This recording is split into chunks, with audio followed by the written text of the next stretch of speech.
Hi hello welcome to Mee TV news. నేను మీ Mounika. Motivate, educate, entertain. Happy international yoga day. Yoga మన మనసుని కాదు శరీరాన్ని కూడా ఆరోగ్యంగా ఉంచుతుంది. క్రమం తప్పకుండా యోగా సాధన చేయడం వల్ల ఒత్తిడి తగ్గిపోయి మానసిక ప్రశాంతత లభిస్తుంది. అందుకే ఆరోగ్య నిపుణులు, యోగా నిపుణులు ప్రతిరోజు యోగాను చేయాలని చెప్తుంటారు. యోగా అనేది ఒక వెలుగు లాంటిది. ఒకసారి వెలుగొచ్చాక మళ్ళీ చీకట్లోకి వెళ్లే అవకాశం ఉండదు. మీ యోగాభ్యాసం సరిగ్గా ఉంటే మీరు మానసికంగా ప్రశాంతంగా ఉంటారు. మీ టీవీ న్యూస్ తరపున హ్యాపీ ఇంటర్నేషనల్ యోగా డే.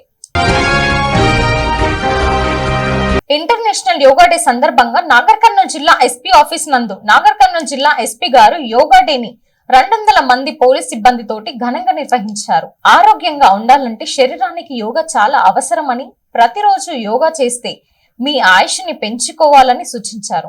ఈ కార్యక్రమంలో నాగర్ కర్నూలు జిల్లా ADD LSP CH Rameshwar, Bharat, Nagar Kurnool DSP Srinivas, Achampet DSP Srinivas, AR DSP చారితో పాటు నాగర్ కర్నూలు జిల్లాకు సంబంధించిన సిఐలు, ఎస్ఐలు దాదాపు 200 మంది పోలీస్ సిబ్బందితో పాల్గొనడం జరిగింది. బీకే లక్ష్మాపూర్ తాండా అమ్రాబాద్ మండలం గంటల శ్రీరామ్ అనారోగ్యంతో బాధపడుతూ గురువారం రాత్రి ఆసుపత్రిలో చికిత్స పొందుతూ మరణించాడు. వీరికి 2 పిల్లలు, ఒక అమ్మాయి, ఒక అబ్బాయి. ఎంతో అన్యోన్యంగా సాగుతున్న నేపథ్యంలో శ్రీరామ్ కడుపు నొప్పితో బాధపడుతూ ఆసుపత్రిలో చేరారు. చికిత్స పొందుతూ మరణించాడు. కుటుంబ సభ్యులు కన్నీరు మున్నీరుగా విలపిస్తున్నారు.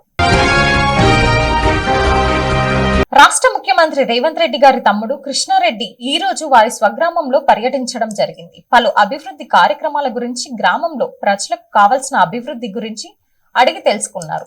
గ్రామంలో ఉన్న సీసీ రోడ్లు, మంచినీటి సౌకర్యం, నర్సరీ, గ్రామ పంచాయతీని పర్యటించారు. గ్రామంలో ఉన్న కాంగ్రెస్ కార్యకర్తలను మరియు నాయకులను కలిశారు. జడ్చర్ల కేంద్రంలోని ఎమ్మెల్యే క్యాంపు కార్యాలయంలో విద్యుత్ శాఖ అధికారులతో రివ్యూ సమావేశం నిర్వహించిన ఎమ్మెల్యే అనిరుద్ రెడ్డి. ఈ సందర్భంగా విద్యుత్ శాఖకు సంబంధించిన వివరాలను అధికారులను అడిగి తెలుసుకున్నారు. అనంతరం వినియోగదారుల సమస్యల గురించి తెలుసుకుని విద్యుత్ అధికారులకు వివరించారు. Thanks for watching. చూస్తూనే ఉండండి మీ టీవీ న్యూస్.